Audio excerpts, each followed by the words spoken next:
बिहार में विकासशील इंसान पार्टी के अध्यक्ष मुकेश सहनी के पिता जीतन सहनी की हत्या के बाद लोगों में गुस्सा भी है और सियासत में गर्मी भी।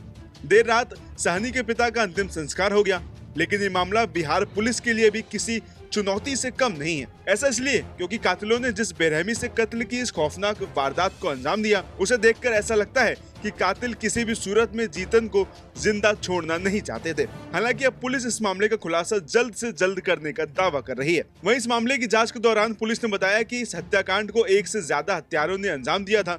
दरभंगा एसएसपी ने बताया कि मुकेश सहनी के घर के पास लगे सीसीटीवी फुटेज में साफ दिख रहा है कि रात 10:30 बजे से 11 बजे के बीच 4 लोग घर में दाखिल हुए और कुछ देर बाद बाहर निकल गए। इसी के साथ पुलिस ने बताया कि इन संदिग्धों की पहचान कर ली गई है और उनसे पूछताछ भी की जा रही है। इनके मोबाइल डिटेल, आपराधिक इतिहास, मृतक के साथ लेन देन और इतनी रात को घर जाने के कारणों की जांच भी हो रही है। साथ ही आसपास के लोगों से भी इनके बारे में जानकारी जुटाई जा रही है। इसके साथ ही पुलिस जांच में पता लगा है कि इनमें से 2 लोगों ने मृतक से ब्याज पर पैसे लिए थे। एक संदिग्ध ने अपनी बाइक भी गिरवी रखी थी, जिसे छुड़ाने के लिए ये लोग उस रात गए थे। जांच में ये भी सामने आया है कि मृतक का 2 दिन पहले इनमें से 2 लोगों से झगड़ा भी हुआ था। मृतक ने दोनों को सबक सिखाने की धमकी भी दी थी। वहीं इसी के बाद पुलिस को शक है कि इसी रंजिश के चलते हत्या की गई होगी। वहीं पुलिस को इस पूरे मामले की जांच के बाद काफी क्लू मिले हैं। कमरे में टेबल से 3 गिलास खाली मिले हैं। इसी के साथ पुलिस ने दावा किया कि 8 घंटे के अंदर हत्याकांड का खुलासा कर दिया जाएगा। इस मामले में कुक और दूध वाले को भी हिरासत में लेकर पूछताछ की जा रही है। वहीं इस घटना पर अब बयानबाजी का सिलसिला भी शुरू हो गया है। एक तरफ सरकार की नाकामी पर सवाल उठाए जा रहे हैं, तो वहीं प्रशासन घटना के पीछे के कारणों को जानने में जुटा हुआ है। इसके लिए बिहार सरकार ने तमाम तरह की टीमों को गठित करके जांच के लिए घटना स्थल पर भेजा हुआ है। इसी के साथ इस मामले पर पप्पू यादव ने कहा कि बिहार के हालात अब अच्छे नहीं है। सीएम साहब तक कोई बात नहीं पहुंच पाती है। बिहार की कानून व्यवस्था अब भगवान भरोसे है। हम अभी एडीजे गंगवार साहब से मिले, चीफ सेक्रेटरी से भी मिलेंगे और सीएम से भी समय मांगे।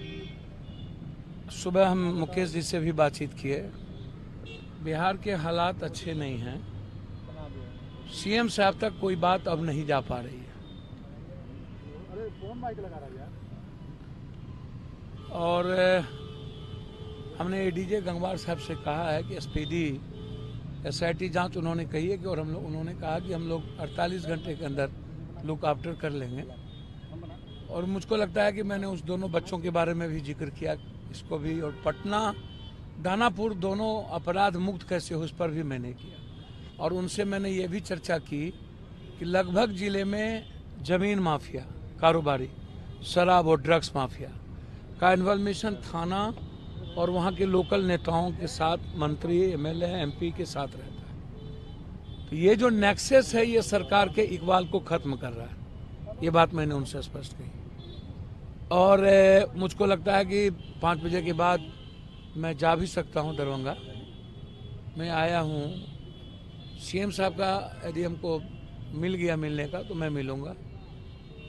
लेकिन मैं इतना आपको स्पष्ट कह देना चाहता हूं कि भगवान भरोसे है।